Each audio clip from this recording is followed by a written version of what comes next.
And welcome back, everybody, to what's sure to be a rather controversial episode. I think. I don't know, Rhea. My name's Jay Black. I'm joined by Rhea Hughes and Angelo Cataldi every week to talk TV with you. And this week, ladies and gentlemen, we are talking about, I mean, quite literally, the hottest show on TV. Now, Rhea, you sent me this article. And I got to be honest, I wasn't even aware of this show except as like a TikTok phenomenon. Yeah. But tell me, what is this show? What are we about to talk about here? So it's called Heated Rivalry, and it's on HBO Max. And it has been the hottest show like on the planet since like even before it came out. It's about two hockey professionals, based off the NHL, who two guys who are in a secret relationship. And it's Right. based off of these books that were extremely popular in Canada. And what the NHL has found out is that it's boosting their attendance. Gary Bettman, the commissioner, who's not exactly, and he's not exactly very popular, said he binged it in one night and said it was a really good show. This is the commissioner of a league. So, but I think what it says is that I read a great article in Sportico because I was trying to just find out some more. Because Jay, you had brought up a good point. Can it do for other sports what it's done for hockey? Probably not because they're already, the NFL is insanely popular. Right. But what this article in Sportico said was it gave people who didn't think they had an invitation to sports a way to get in. It's Oh, the that's Taylor interesting. Swift. I thought it was a really good line. It's the Taylor Swift phenomenon, what it did for the NFL. Their young demos that they were going from 18 plus shot up 64% in the first year when she was featured on TV all the time. They believe, according to their numbers, they've retained like 4 million of those fans. So it's if you can get people who don't normally watch to watch your sports through other means, you may get them at some point. You may grab them and they become a fan. And I think that this is what this has done, at least originally for hockey. And to their credit, the NHL has embraced it. So I'll No, give them credit for that. Rhea, I think I know one demographic who is not being captured by this particular situation, and that is men 68 plus in suburban Philadelphia. Let's talk to one right now. Angela, what do Yes. you feel about this? This I'm struggling with this one. I look, anything that improves the popularity of hockey is great with me. Yeah. But uh, two guys in sex scenes, right? I mean, no, I know 20 years ago this didn't happen. Do you Right. understand? It's only in the last 20 years that the country and the world has evolved to the point where we embrace all lifestyles, which more than we ever did before. But how graphic is the sex in it? I What? don't think it's, I think it was funny. I'm going to quote Gary Bettman again. Said it's racy, but it's not like, I mean, I haven't seen it yet. I am going to check it out. And they showed a clip of it at one of the games. I don't know which game they showed it at, but they showed it. But it said it's basically like a soap opera, kind Right. of little racy. But what it just showed is there are different ways to bring in sports fans, and leagues are always looking for a way to do it. The NFL fell into the Taylor Swift phenomenon by accident because she dated one of the biggest stars in the business. Although I heard their wedding's on hold, so I'm not sure how that I don't know what's Uh-oh. going on there. Uh-oh. Uh-oh. I, He better start dating Meghan Markle immediately. It's the only way yes. to bring him back. All right. I got a Yeah. full disclosure. All Yeah. right. And this is me, and I'm a Neanderthal, and that's just the way it is. And Rhea will tell you I have evolved a lot from the completely homophobic way I was when Yes. she first started out on a radio show. But if there's a scene of two guys having sex, making out, any of that, I can't watch it. I Can don't I relate can I to it. It ask just, I can I cringe. ask another question? Yes, If please. it's two women, do you have a problem with it? I'm not, yeah, not, I can handle it better. But it Yeah. also, Rhea, probably leads me to not watch it anymore. And I understand it's my own problem Yeah. here. But I grew up in a world where they didn't show that. And for so many years, it was barely acknowledged that there was homosexuality. It was barely acknowledged. It was an undercurrent. Now, the boys in the band, that great book that came out that then became a stage play and a movie. It was very unusual then. And I have not evolved to the point where, even though it may be a great story, if there's two guys making out, doing sexual things, I'm probably out. But I think what this shows is, in the era that you were growing up in, they didn't show married people sleeping in the same bed. That's true. Right. But we knew they too. did. But we knew they did because Yes. we existed. Yes, exactly. So it's just, to me, I just thought it was a really interesting Yeah. story. Yeah. And I think the most important part about it is that the NHL embraced it instead of going, because the NHL does not have a great history with the LGBT community. Right. So I just thought it was fascinating that It is fascinating. Here's drove what's fascinating. ratings. Rhea, here's what's fascinating. You know how many years, how many generations hockey has tried to find a way to Yep. connect with an audience. I know. And that this is something that has done that. Yeah. I don't even think they could have predicted. No, Right. they Right? no one did. It No. had no pre-promotion, but I think again, it was an extremely popular book in Canada, and Yeah. they said it was driven by this website. Jay, you may be familiar with Book Talk. Yeah, book. It's my daughter loves Book Talk. We are all over that in this household. So they said the women who were involved in Book Talk really drove it and were very excited to see this book become a TV show. And that's kind of what has driven. But I mean, it's done amazing wonders for HBO Max, and it's doing wonders for the NHL. So I just thought it was kind of, that's what we do, is we talk TV. Right. I want to ask Jay a question now. Yeah. Jay, because let's apply this format to Marty Supreme. All right. Yeah. Which, by the way, my son has seen. I have not seen yet, and he said it's awful. And He's wrong. It's wonderful. I'm not shocked. Jay liked it. It's probably bad. All right. But here's the thing. Did watching that show make you want to get more involved in table tennis or ping pong, or what did they refer it as? You know what? I'll say a little bit, only because the way they filmed it, it's a Safdie movie. So you're right on the action. And it really did look spectacular on a big screen. They're whacking at that ball, which I guess they also did at Heat of Rivalry. They're whacking at that ball super hard. It's it is so fast paced. Sorry, I can't help myself sometimes. I'm a comedian. Continue. Hey, I'm out. Continuing. We're out. Jay, you're on your own. I'm sorry, guys. I'm a comedian. I can't help it. Don't write letters. But it did. It made me interested because I was like, "Wow, this is real fast paced. This is interesting." I can't see myself seeking it out, but if I'm flipping around and it's on, I could see myself watching a little bit of ping Table pong. tennis is. We had a ping pong table in our house growing up, and in our Pocono house, and it is among our family members. It was insanely competitive. I loved it growing up. Played it all the time. Yeah. All I know is that the MLS right now is asking for volunteers. Say, hey, if anybody wants to have a secret relationship, let's get going. But in all honesty, I think that anything that expands the like what you were saying, Rhea, the viewership of a sport, whatever it might be, I love the idea that people that would never have watched NHL at all is now being brought. Like, if my daughter read these books and then said, "Hey, Dad, can we watch a hockey game?" I don't care what got her there. I mean, so long as people are interested, I think that's great. That's all. All right, Angelo, I got a question. I'm very interested in your thoughts on this because it comes down to, what does a creator owe their fans? And I think that you're somebody who was always aware of the fans when you were putting out your product. You're always thinking about fans first. And this comes to a guy who I used to love named George R. Martin. I read the Game of Thrones books before it became a TV series, and I thought they were great. I thought they were the 90s and 2000 answer to Tolkien. They were wonderful.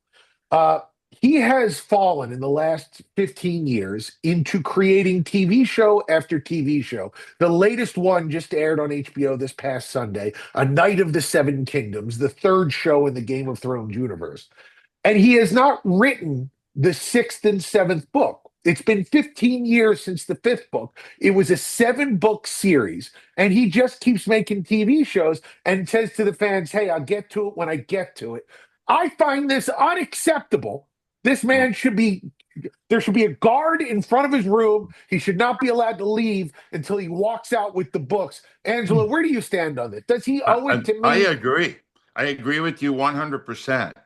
You start out as a writer, and your aspiration is to write something that people will read and enjoy, and you succeed beyond your wildest expectations. And then you go, you know what? Screw the people. I'm going to try something entirely different. No, you owe it to those people. You could do other projects, but your main base, the reason for your success is this product that you created that you owe to the public to continue to produce. And I've seen it where they just beg off. I'm not doing it anymore. And then somebody else comes in and tries it. Never works. Never does. No. It can only be in the voice of the original author. And I'm appalled by it. I think it's outrageous that this guy's going 15 years. 15, and yeah. He's basically saying to his fans, screw you. No Yeah. other way to look at it. And I'm appalled by it. I think it's outrageous. If we did a show, right, that was entirely different than what our format was, we did that every once in a while. But it took a huge world event to get us to move off what we were there to do. And I'll give it to you, Ange. The Will Smith slap. When I came in that morning, you go, this is all we're talking about. Because the whole world was. Yeah. But you've got to understand we call them in radio P1s, your main base of operation. The people, those people need to be served every day. And if you don't do it, guess what? They'll go somewhere else and find somebody who does. So it's arrogance based on so much success, you could do whatever you want. Screw George R.R. Martin. Screw you, George. Do you agree, Rhea? Do you think he should do what he wants, or should he finish the books? So I have a different take on this, and it's based off of an author that I loved early on, and many of his books were made into movies. Morgan Freeman, I think Along Came a Spider. James Patterson. In the beginning, his Alex Cross characters were amazing. I loved the books. That's when I was real. I know you guys think I only love murder, but I had a thing where I was really into serial murders, and he wrote about them all the time. In the last 15 years, I think he's basically retired.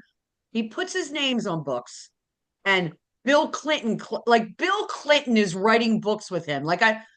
I bought a couple of them in the beginning because I like James Patterson. Jay, you and I've talked about this. Airport books are fun. They're trashy. They pass the time. These books, my son at 10 years old could have written. That's how bad they were.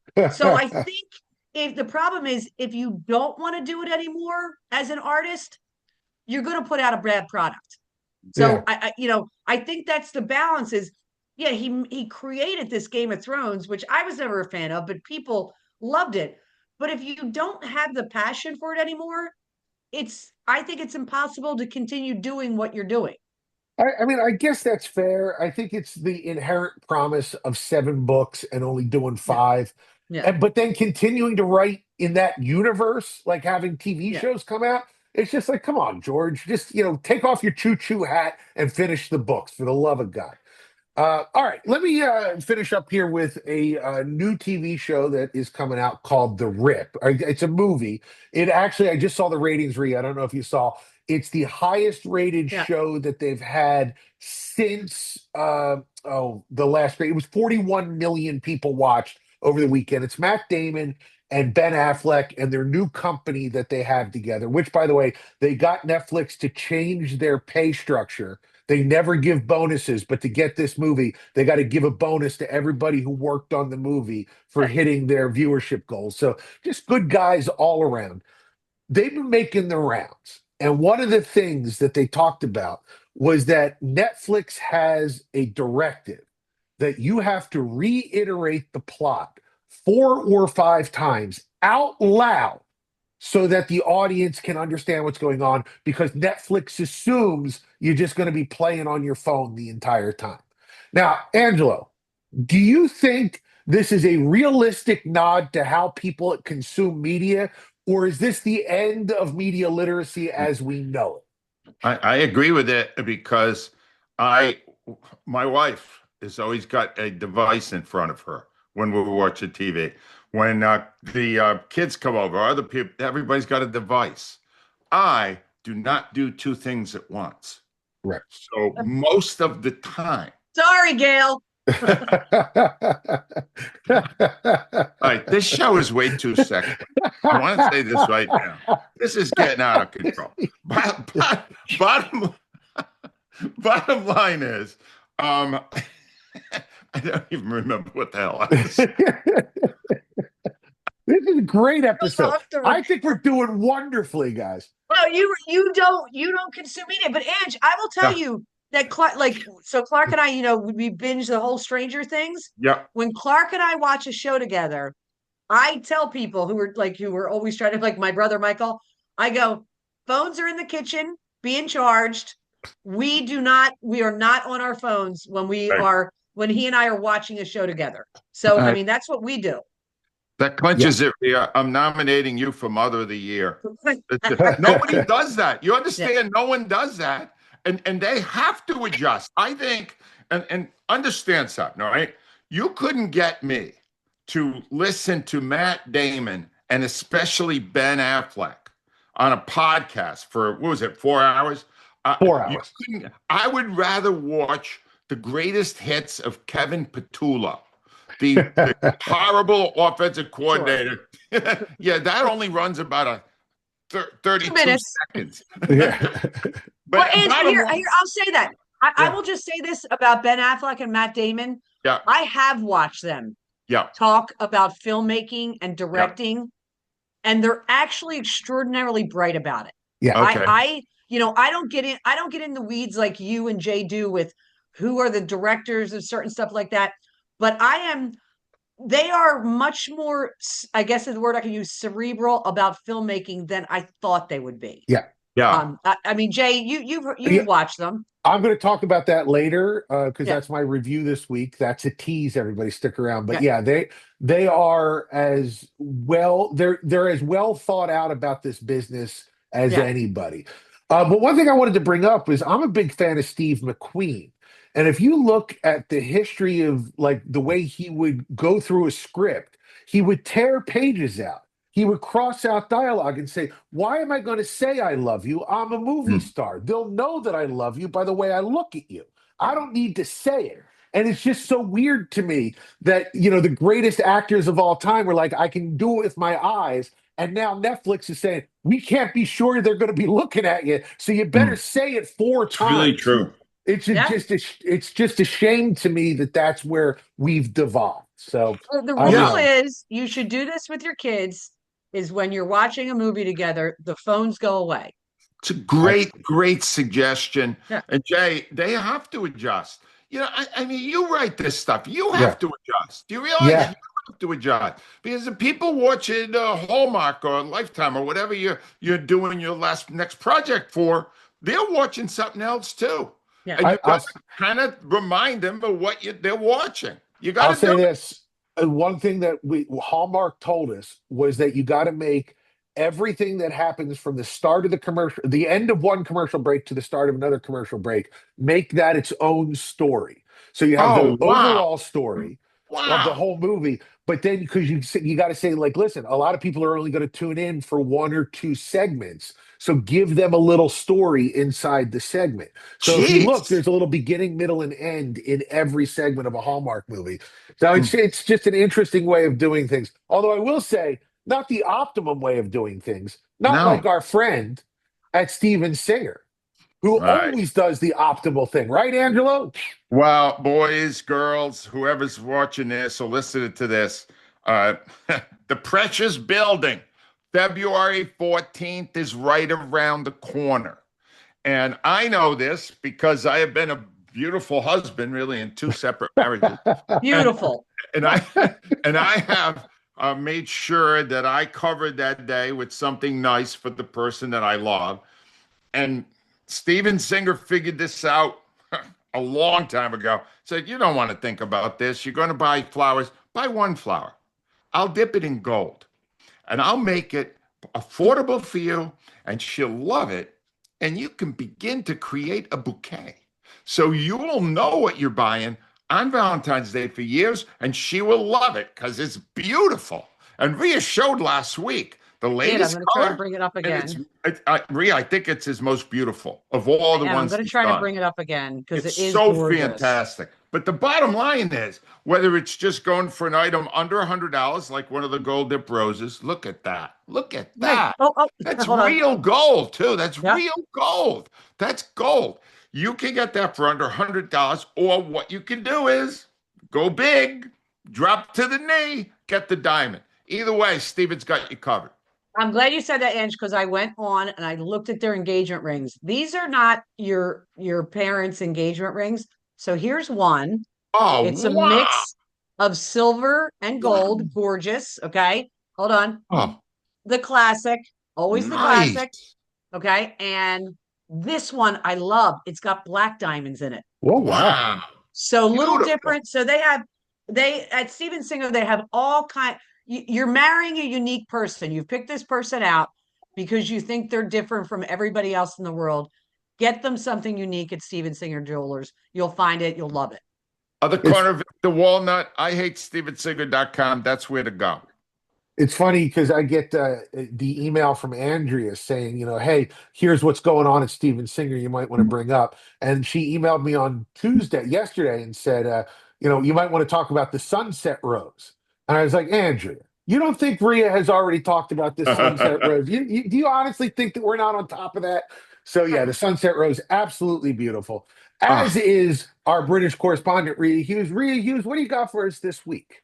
So I was really excited about this, Ange, and I know you liked season 1 of Hijack with Idris Elba. I do, which yeah. was tremendous. So I was super excited. Season 2 is out on Apple. So I watched the first episode. I was a little disappointed. I will just be very honest. Like how Harlan Coben movies throw 25 things at you in the first episode, and you feel like you need a pen and paper. You're like, okay, all right, this person, that there's just too much. There was too much going on. And I think what they're trying to create with Hijack with Idris Elba is almost like a Die Hard franchise. So the first Die Hard, was in a skyscraper. The second one was on a plane. So Hijack, the first one took place on a plane going from Dubai to London, and it was tremendous because Idris Elba was he's a business crisis negotiator, much like John McClane, not your typical action hero is pumped full of, big muscles and all that kind of stuff. And it was great. This one takes place on a subway train in Berlin. Good. And so there's a lot of stuff going on. It involves a lot of people. Obviously, there's always a lot of people on a subway train getting off and on. You've got a group of teenagers with teachers. You've got a guy with a baby. You've got the guy who's running the train who seems a little off. They threw so much at you. And here's the problem with what I don't like with it's only dropping once a week. So I was only able to watch one episode. And Ange, you and I have told people about this before. This is probably going to be a series. You wait until they all come out and watch it.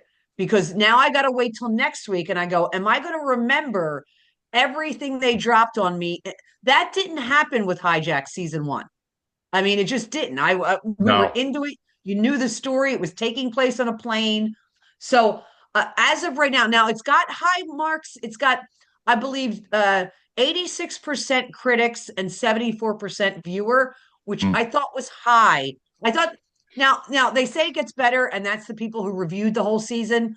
So I wasn't surprised that the viewership was lower because it just didn't live up to season 1. But again, I haven't seen the whole series, but I was a little disappointed in episode 1 of Hijack too. That's sad. I can't tell you how much I loved the first season, and Elba always elevates all the material. He does, and he's better. Yeah, the reviewers say it gets better as it goes on, but I Yeah. think they just threw everything with the kitchen sink in the first No episode, and I reason. thought it was too much to handle. Sad. Yeah. Sad. It might have been built, Rhea, with the idea that it was going to be all dropped at once, and then it turned on Could have them been. because sounds like one of those. Angelo, what do you got for us this week? Well, I got to tell you, it sounds like we're hitting a little bit of a drought because I took a shot like Rhea did. This was a brand new show on Peacock, Ponies, and Oh it's yeah. basically people who are inconspicuous, unimportant. That's basically what Ponies mean. And it's a CIA thriller about these two women whose husbands were in the CIA and got killed. And Wow. they decide to go there and get some answers for what happened. And I just got to tell you, the chemistry between the two leads, Haley Lou Richardson and Amelia Clark, fantastic. Okay. This is a buddy movie with women. It's real, and they are brilliant working off each other. The story itself is convoluted. It's so complicated. There is no apparent purpose to a lot of what you're seeing. There's a lot of red herrings in there, and it's really hard to follow. I would have approved of your plan, Jay, of like every segment telling me a story because there was so many things going on. I was losing track. So I'll give it a tepid plus in that Amelia Clark is a British actress, right? Okay. Yeah, she is. Yep. Because I didn't watch Game of Thrones or the other stuff. She is brilliant. Yeah. She is incredibly talented. Yeah. And she plays off Haley Lou Richardson. It's great. That part is great. The story itself, not great. So I do want to take a moment here to do a wholehearted tribute to Landman, which just finished its second season. Jay, I don't know if you're caught up. I'm not. This is the best show on television. Wow. Now, it just finished season 2. It's already been renewed for season 3. And to continue the theme of me being a Neanderthal, in the finale of season 2, there is about a 10-minute sequence that takes TNA to a whole nother level. Wow. Now, TNA was back in the Three's Company, that whole era, the 60s, 70s. It's a bunch of college cheerleaders at TCU. Shockingly, best show on TV now, TCU cheerleaders. No, Rhea, that's a tiny bit of it, and it's Taylor Sheridan, so that's kind of what he does. But all I can tell you is, this is a show I look forward to more now, although I got to wait till next fall, than Dexter, than Succession when it was on, than some of the best shows of the last era. This show is great. And Ali Lauder, the wife, not only is she incredibly beautiful, God, is she a great actress. That show, Billy Bob Thornton, they got Andy Garcia, Demi Moore. Yeah. Wow. They got Sam Elliott now. Oh, love him. And they got Billy Bob. That is a cast of brilliant people doing brilliant work with an incredible script. Congratulations to all of them. Landman if you're going to watch one show, you go to Landman on Paramount. It's fantastic. I will watch it because I will say Billy Bob Thornton, I don't think we talk about enough about how great of an actor he is. He really is phenomenal. And Rhea, he's never been better than in this. Never. The only thing is that Sam Elliott's playing Billy Bob Thornton's father, and you're just sitting there going, how old was Sam Elliott? Was he -4 when he had Billy Bob Thornton? Yes. I mean, don't be. Well, I'll bring up Billy Bob Thornton in the context of what I'm going to review very quickly here at the end, is that Matt Damon and Ben Affleck said that they won their Oscar the same year that Billy Bob Thornton won his Oscar. And they were working on Armageddon together. And he said that Billy Bob Thornton came over and said, "Hey, when you won your Oscar, did you get like half an Oscar? Because you didn't get it all on your own. You get like a participation Oscar. How do you get?" He said that Billy Bob Thornton was naturally one of the funniest people that he ever met, which is one of the 10,000 stories that you're going to get on the 4-hour Joe Rogan interview of Matt Damon and Ben Affleck. Now, listen, I'm not saying you should listen to another podcast, and I'm certainly not saying you should subscribe to Joe Rogan's podcast. But I am going to say if you're looking for 4 hours of two of the more intelligent people that speak on the way stories are constructed, the way the business works, even when it comes to like the intersection of sports and entertainment and the stories that they've had from the time they got to Hollywood to the time that they are now, the parts that they missed out on, the parts that they wish they had gotten. It is a fascinating 4 hour conversation, and it shows you the power of long form podcasting when it's not devolving into political nonsense. I'm not saying you should sit down and watch it on your couch, but put on the Spotify on your phone, do your laundry, and listen to it. It is wonderful. And to throw back to what made Joe Rogan special 10 years ago, I really loved Matt Damon and Ben Affleck on that show. All right. So this, first of all, Ben Affleck's a jerk. All right? He is, but he's smart. He's No, I I very don't don't want care to that say smart. he's he's not a smart. jerk, Ange, He's but when it comes to off-putting. movie making, I think he's really smart. Yeah, I he's know he fascinating is too. smart, and Argo, Argo, Argo. yeah. brilliant, but he's also a jerk, and that takes a little away from it for me. That's all I'm saying. I get it. So, I get it. 4 hour podcast. I Yeah. always think 30 minutes with us is probably too long. But anyway, let me go over what we talked about. If you would like to see the show that is changing hockey's popularity, Heated Rivalry, now available on HBO Max. George R. Martin has basically abandoned his many fans to do stuff like A Night of the Seven Kingdoms, currently available on HBO Max. You are not recommending it, right, Jay? Are you No, recommending finish it? the books, R.R. Martin. Finish the books. Finish the books. All right. Also, if you would like to see The Rip, the new Damon Affleck project, that movie is on Netflix right now. By the way, I just put this in. Jay said that he actually was watching Animal Control Yeah. when Terrible, Jay. I tried to watch it. It's Yeah. awful. It's bad, but it I is like on it. Netflix. If you would like to prove once again, Rhea knows what she's talking about. Go Animal Control. What the hell are you doing, Jay? Anyway, Hijack.